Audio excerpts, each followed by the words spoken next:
ನಮಸ್ಕಾರ ಎಲ್ಲರಿಗೂ. ಹೇಳೋದು 9 ಗಂಟೆ ಆಗಿತ್ತು. ಬೇಗ ಬ್ರಷ್ ಮಾಡಿಕೊಂಡು ಬೇಗ ಪ್ಲೇಟ್ ತೊಗೊಂಡು ತಿಂಡಿ ತಿನ್ನೋಣ ಅಂತ ಹೋದ್ವಿ. ತಿಂಡಿ ತಿನ್ನೋಕ್ಕೆ ಅಂತ ಹೋಗಿ ಏನಪ್ಪ ತಿಂಡಿ ಅಂತ ನೋಡಿದ್ರೆ ಇಡ್ಲಿ ದಾಲ್ ಮಾಡಿದರು. ಹಾಗೆ ತಿಂಡಿ ತಿಂದ್ಕೊಂಡು ರೂಮಿಗೆ ತೊಗೊಂಡೋಗಿ ಪ್ಲೇಟ್ ಇಟ್ವಿ. ಏನು ಮಾಡೋದು ಅಂತ ಗೊತ್ತಾಗದೆ ಹಾಗೆ ಟೀ ಕುಡಿಯೋಣ ಅಂತ ಹೋದ್ವಿ.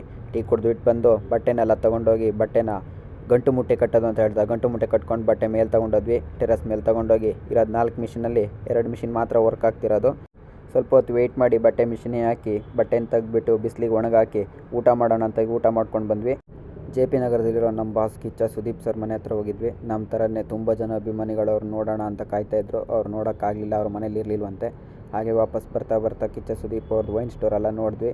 ಎಲ್ಲ ನೋಡ್ಕೊಂಡು ರೂಮಿಗೆ ಬರಬೇಕಾದ್ರೆ ಕತ್ಲಾಗಿತ್ತು. ಬಟ್ಟೆನೆಲ್ಲ ಹಾರಾಕಿ ತೊಗೊಂಡು ರೂಮಿಗೆ ಹೋದ್ವಿ. ಹಾಗೆ ಅಣ್ಣನ ಚಡ್ಡಿ ಉದುರೋಗ್ತಾ ಇತ್ತಂತೆ. ಚಡ್ಡಿ ಏರ್ಸ್ಕೊಳ್ಳೋದು ನೋಡ್ತಾ ಹಾಗೆ ಊಟ ಮಾಡೋಣ ಅಂತ ಊಟ ಮಾಡೋಕ್ಕೆ ಹೋದ್ವಿ. ಊಟ ಏನಪ್ಪ ಅಂತ ನೋಡಿದ್ರೆ ಆಲೂ ಪಲ್ಯ ಚಪಾತಿ ಇತ್ತು. ಆಲೂ ಪಲ್ಯ ಚಪಾತಿ ತಿಂದು ಹಾಗೆ ಒಂದು ಜ್ಯೂಸ್ ಕುಡಿದ್ಬಿಟ್ಟು ಇವತ್ತಿನ ಮಿನಿ ವ್ಲಾಗ್ ಮುಗಿಸ್ತಾ ಇದ್ದೀನಿ.